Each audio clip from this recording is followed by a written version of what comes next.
સુરત શહેરના જહાંગીરપુરા વિસ્તારમાં આવેલી જાનકી રેસિડેન્સીમાં મેન્ટેનન્સના મામલે થયેલા વિવાદે હિંસક સ્વરૂપ ધારણ કર્યું હતું.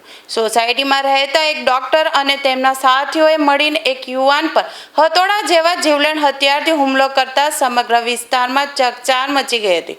આ ઘટનાના પગલે જહાંગીરપુરા પોલીસ મથકે ફરિયાદ નોંધાવવામાં આવી હતી. મળતી માહિતી મુજબ જાનકી રેસિડેન્સીમાં મેન્ટેનન્સની ઉઘરાણી અથવા તેના ખર્ચ મુદ્દે છેલ્લા કેટલાક સમયથી વિવાદ ચાલી રહ્યો હતો. આ વિવાદમાં ઉગ્ર બોલાચાલી બાદ મામલો બીચકાયો હતો.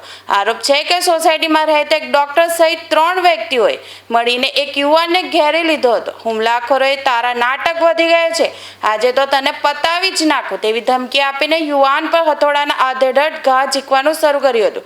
જ્યારે આ હુમલો થઈ રહ્યો હતો ત્યારે સોસાયટીમાં હાજર બાળકો અને અન્ય લોકો આ દ્રશ્ય જોઈને રીતસર ચીસ પાડી ઉઠ્યા હતા. કોઈએ આખી ઘટનાનો વિડીયો ઉતારવાનો પ્રયાસ કર્યો ત્યારે વાતાવરણ વધુ તંગ બન્યું હતું. ડોક્ટર જેવા જવાબદાર વ્યવસાય સાથે જોડાયેલી વ્યક્તિ દ્વારા કરવામાં આવેલા આ હિંસક કૃત્યથી લોકોમાં ભારે રોષ જોવા મળી રહ્યો છે.